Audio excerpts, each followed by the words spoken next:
to him really, really, really strongly and well. And this was a reaction to that.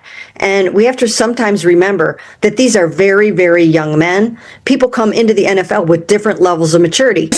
Much relevance this deep into the regular season. Yeah. So it's not even about, before we get to the point, we have to understand what the reality is. Yeah. When Shedeur does anything, it's always critiqued. What I don't like is you may not be able to relate to what he's doing or how he's doing it, but you can't control and make it be what you want it to be, because it's not that. When you hear Rex Ryan's remarks, these things are something that he's spewing without actually having facts to back it.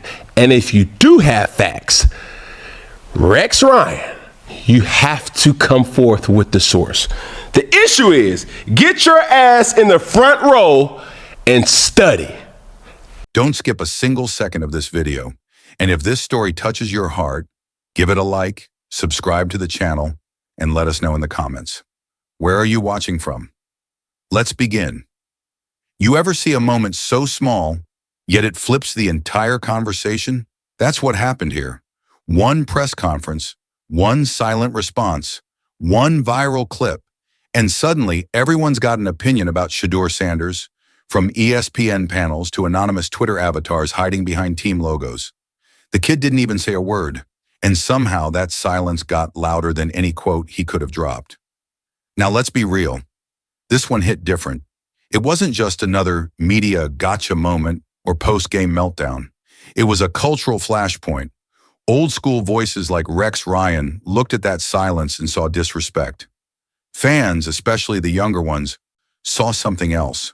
Control, strategy, a guy refusing to give his critics free ammo. And that's what's wild, how one quiet press conference turned into a national referendum on maturity, ego, and how young stars are supposed to act. Because this right here, it's not just about football, it's about a generation clash inside the league. Rex Ryan's from an era where players spoke through helmets and stat sheets. You showed emotion, sure, but never attitude. Shedeur, he grew up in the digital storm.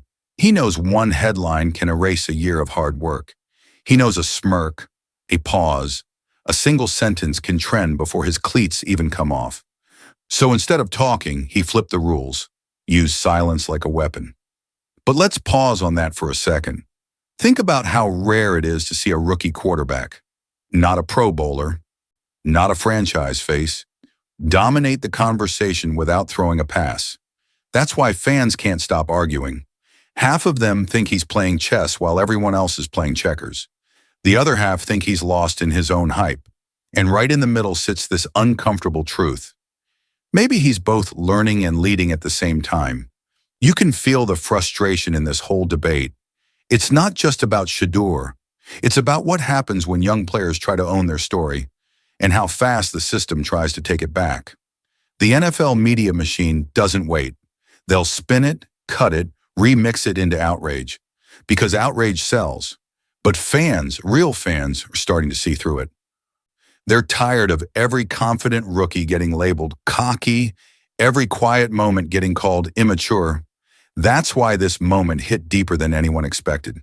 Because behind all the noise, there's a kid trying to navigate fame, legacy, and scrutiny before he's even had a real chance to prove himself. It's not rebellion, it's survival. So when Rex Ryan goes off, when panels debate whether Shedeur crossed the line, we're missing the point. What looked like defiance was actually evolution. A young athlete realizing that sometimes silence is louder than a soundbite.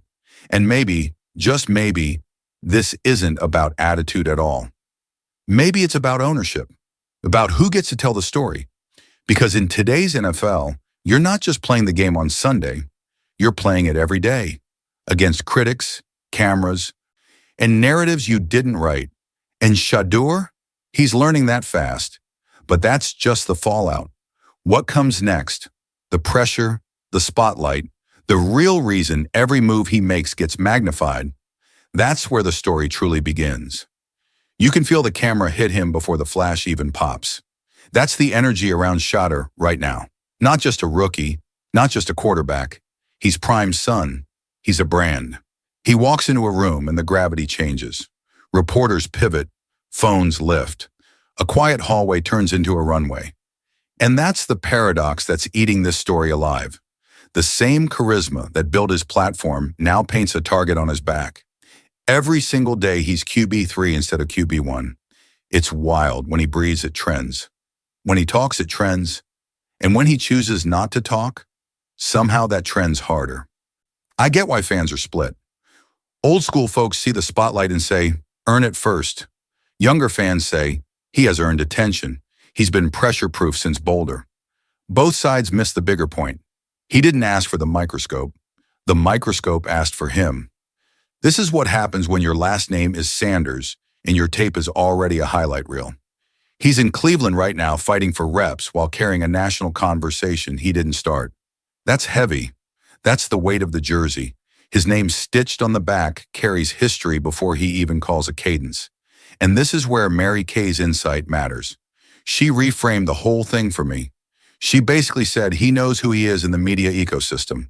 He understands that one stray sentence becomes a headline, a clip, a segment, a 3-day debate. So he chose no sentence at all. That's not immaturity, that's awareness. Strategic restraint. You can call it awkward, you can say it backfired, but you can't say it was thoughtless. That decision came from a kid who understands he's a content machine. So he tried to unplug himself before it swallowed his teammates' moment. Imagine being 23 and learning these rules in real time. You're third string today, standing 2 lockers down from a veteran who's seen 3 coordinators, and your job is to be ready for a snap that might never come. You're living inside a playbook, eating scout team looks, scanning protections you won't actually call on Sunday. Then the red light hits and you're not just a reserve, you're a headline.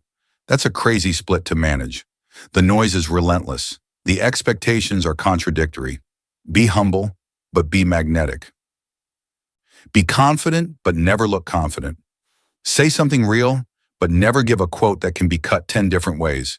Roster context makes it even tougher. He's trying to fit into a room that already has its rhythm. Timing with backups who rotate, chemistry built in 7-on-7s that don't make the broadcast. Meanwhile, the public judges table waits for a throw they can't see and a mistake he hasn't made yet. We've seen versions of this, right? Jalen Hurts sat in Philly and got called a project until he wasn't. Jordan Love waited and got clowned until he didn't. The spotlight exaggerates the present and forgets the future. That's what it does. So yeah, I'm empathetic here, not because Shedeur is perfect, but because the job is impossible to do quietly when quiet is the thing that gets you criticized. He's learning how to steer the storm without becoming the storm. How to be a good teammate even when the room tilts toward him. How to keep the main thing when the main thing keeps getting hijacked for clicks. That's the human part people forget. He's not just a meme. He's a young quarterback trying to build a career with a megaphone strapped to his helmet. And if that megaphone invites unfair shots from analysts, from panels, from anyone who profits off outrage, then we need to talk about the crossfire that comes with it. Because the next part of this story isn't about spotlight. It's about who's aiming it and why they're so eager to burn. You ever notice how quick the media is to turn a young player into a headline and an older analyst into the hero of the segment? That's what makes this whole thing with Rex Ryan sting. Because let's be honest, this wasn't football talk. This was personal. This was emotional. This was a grown man, a former NFL coach with decades of experience, deciding to unload on a 23-year-old third-string quarterback who hasn't even thrown a meaningful snap in the league yet. And that's where it crosses the line for me. Because when you go on national television and tear into a kid who's still learning the ropes, that's not analysis. That's a power move. Rex didn't break down tape. He didn't point out a missed read or a mechanical flaw. He questioned the kid, the person, the personality. He aimed at Shedeur, the brand, because it gets clicks, because it feeds the outrage machine, because it keeps the spotlight off the fact that the take had no football behind it. Let's not pretend this is new. We've seen it before. Cam Newton got ripped for smiling. Jalen Hurts got called a system guy. Lamar got questioned for the way he ran. Kyler for the way he studied. There's always a reason to nitpick the young ones, especially the ones who stand out, the ones who draw eyes without asking for them. But this one feels different because Shedeur hasn't even had a chance to prove anything on the field. He's not a starter fumbling big games or an ego refusing to grow. He's a kid grinding in silence, trying to climb a depth chart, and somehow even that silence became a problem. Mary Kay said it best. These are very, very young men. She said it with calm, with understanding. Something you don't often hear on these shows, and that's what we're missing today. Patience, perspective, grace. We live in an era where the fastest headline wins, not the fairest one, where a viral moment becomes a player's entire identity. But imagine this. If your own son got blasted on live TV before even touching the field, before getting a single rep to prove himself, wouldn't you defend him too? Wouldn't you want someone to step up and say, hey, slow down, he's still learning? Because that's the double standard no one talks about. When analysts mess up, they joke about it on podcasts. When players mess up, it follows them forever. When a 60-year-old ex-coach throws shade, it's honesty. When a 23-year-old athlete shows emotion, it's immaturity. How does that make sense? Why do we keep holding players to a level of composure and perfection that the people criticizing them don't even have? This whole thing says more about the system than it does about Shedeur. About how easily the machine turns kids into villains if they don't fit the mold. And about how those same voices, the ones shouting the loudest, never stop to ask what that kind of pressure does to someone still trying to find his footing. So yeah, Shedeur's silence wasn't perfect. Maybe it was misunderstood. But Rex Ryan's rant? That wasn't leadership. That was a veteran taking shots from a safe seat while a young player shoulders the fallout. And that's what's really happening here. The critics profit from the storm while the player has to walk through it. But storms don't last forever. And what happens when the kid they underestimated learns how to fight back? That's where this story's heading next. This is the part most people don't see. The grind that doesn't make headlines, the early mornings, the scout team reps, the quiet conversations in empty meeting rooms when nobody's filming. That's where Shedeur Sanders lives right now. Not on highlight reels, not on podcasts. In the shadows. Working, waiting, watching. For the first time in his entire football life, he's not the guy. And that's a shock to the system. But it's also the test every real quarterback faces. When the lights dim and the only person left to impress is the one staring back in the mirror. This is the first chapter of his NFL story where swagger can't save him, where patience has to, and you can feel him learning that. Mary Kay said it best. He's working really, really hard to come up the curve. That's not lip service. That's a veteran reporter who's been around this league long enough to know when a player's faking it. She sees it. The way he stays after drills, the way he locks in during meetings, the way he keeps showing up even when he's not the one holding the clipboard in the game. That's growth, the kind you don't tweet about. It's humbling. At Colorado, he was the heartbeat. Cameras followed him. His dad coached him. The city revolved around him. Now he's QB3 in Cleveland. One injury, one demotion away from the practice squad. That's not a demotion in talent. That's an education in humility. Because when you go from the face of the program to next man up, every day becomes a lesson in ego control. You learn to celebrate someone else's reps. You learn that being a teammate doesn't always mean leading. Sometimes it means listening. That moment Mary Kay talked about from training camp, it stuck with me. When Shedeur stopped himself from walking out to the podium because another player was already speaking, that's not PR coaching. That's awareness. That's a young man understanding how his presence shifts energy. Most rookies don't think like that. They walk into every room trying to prove they belong. Shedeur walked in and decided to wait. The world saw silence. Teammates saw growth. That's the part of his story people miss. He's learning how to share the stage, how to exist in a locker room full of grown men who don't care what your NIL deal looked like or what your dad accomplished. They care if you grind. They care if you show respect. They care if you're ready when your number's called. And that's where Shedeur's winning. Slowly, quietly, he's showing that humility isn't weakness, it's strength under construction. Because this is what being a quarterback is. It's not just about throwing touchdowns, it's about reading the room, reading the moment, understanding that leadership isn't volume, it's consistency. And behind the scenes, Shedeur is building that version of himself. A player who doesn't just react, he absorbs, he studies, he grows. Yeah, the outside world might be obsessed with headlines and hot takes. But inside that locker room, inside those film sessions, something real is happening. The game is slowing down. The man is catching up. And one day when the depth chart flips and the mic finally finds him again, this version of Shedeur, the one forged in silence, is going to speak louder than ever. Because this is how stars are built in the league. Not through hype, through hard lessons, patience, and the kind of self-belief that survives being benched. He's learning that now. And when the call finally comes, you'll see he was never idle. He was becoming. Every story has a turning point, that moment where everything starts to make sense. And I think, deep down, this might be it for Shedeur Sanders.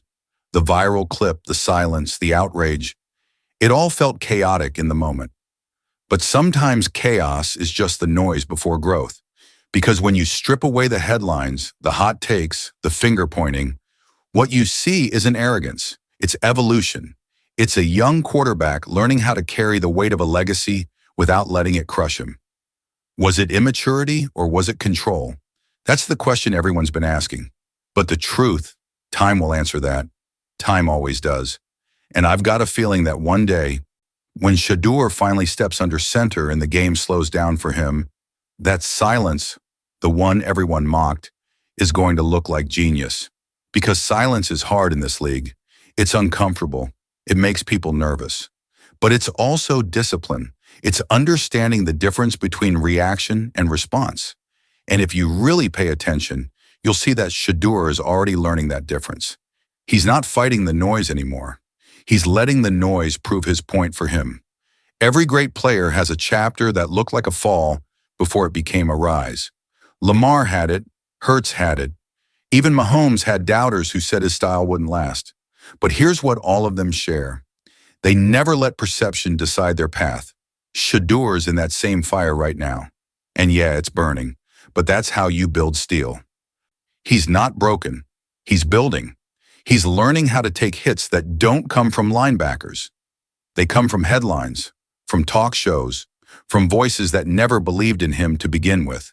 That's why fans should still believe. Because this isn't a downfall, it's a becoming. We're watching a kid who's been praised his whole life learn how to walk through public criticism and come out stronger. That's not weakness. That's the foundation of leadership. That's how you turn pressure into presence. That's how you earn locker rooms, not just likes. And I'll say this, one day, when he finally gets his shot and the lights hit him again, all that restraint, all that patience, all that silence will echo back. The same silence they mocked will one day roar in every stadium that chants his name. Because the league might not see it yet, but something's building here, something real. So yeah, Rex had his moment. The media had their clicks. But this isn't their story anymore. It's Shedeur's, and he's still writing it. Now it's your turn. Drop it in the comments. Are you Team Rex or Team Shedeur? Do you see immaturity or control?